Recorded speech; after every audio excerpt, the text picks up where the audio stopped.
Hi, it is Ola-Ola speaks, and I'm happy to have this time with you. There's been a lie that flies around in the body of Christ. There are a lot of lies in the church of God, and one of them is this. I want to address it, and that is rejection. They tell you that if you sin as a Christian, God may reject you, or God will reject you until you have to find your way back to God before God can accept you again. Well, that is a lie, and it's a big one, actually. And this is one of the reasons why many believers are living in fear. Why many believers are living in dread. Many believers are not even sure of who they are in Christ. They're not even sure of their end.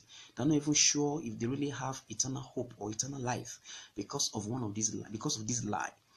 And then I want to tell you, God is never going to reject you. Let me read something for you. There are a lot of places where you can actually pick it out that God will not reject you. But let me read this one for you. Romans chapter 8. I'll read it from verse 33. And it says, who shall bring a charge against God's elect? It is God who justifies. The next verse says, who is he who condemns? It is Christ who died, and furthermore, he is also risen, who is even at the right hand of God, who also makes intercession for us. Now, the question is this. Will Jesus be making intercession for you and God will reject the intercession? It's impossible.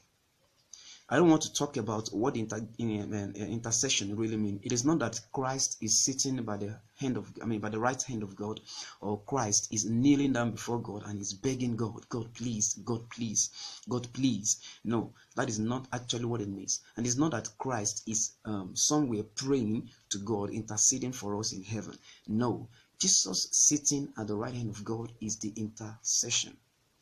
Not that he is begging God.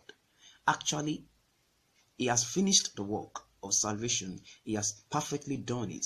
So he's not now sitting before God or kneeling before God, begging God so that God will not get angry. You know, the way some people have presented this is like, okay, God is angry, God is wrathful, and then Jesus is the one now pleading to God on our behalf, or pleading for us before God.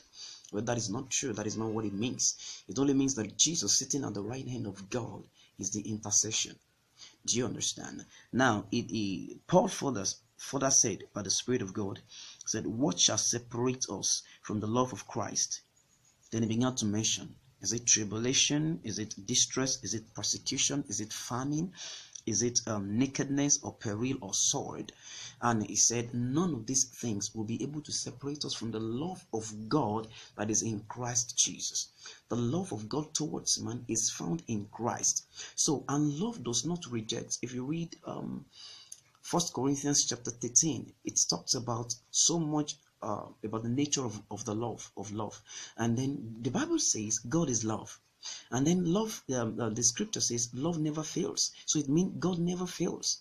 It says love does not keep account of wrongs. It means God does not keep account of wrongs. Do you understand? So I want to encourage you this moment that God is never going to reject you no matter what you did wrong. If he rejects you, there's no way you can find your way back to him. Because Jesus made us to understand that nobody can come to the Father except except through him, and nobody can come to him except the Father draws the person to Jesus. So it means there's no way you can get back to God if God rejects you. There's nothing that can help your spirit if the Spirit of God does not help you. Do you understand what I mean? So I want you to know that you should have rest. I want you to know that you are forever secured in the hand of God. No matter what you do wrong, people don't want to hear it. They are afraid. If you tell them that no matter what you do wrong, God will not reject you, they feel like, oh, that is trying to be loose. No, you're not trying to be loose. That is just the simple truth. No matter what anybody does wrong, Christians, no matter what you do wrong, God will never reject you. Even he never rejected unbelievers. How will he reject someone who had believed in him? It's impossible. He loves unbelievers too. It is just that if an unbeliever has not confessed Jesus as his Lord and Savior, he cannot have eternal life. That's just the difference. But one who had got the eternal life because he confessed Jesus, he believed in Jesus, he has his trust in Jesus, such a person can never be rejected. That is just the truth. I just hope this bless you. So don't forget to share with people, and don't forget to subscribe. There are a lot of things that will be coming as regard Christianity, as regard, what is going on, even in the society as well. So I am yours, Ola-Ola Speaks. Thank you for being there. Love you.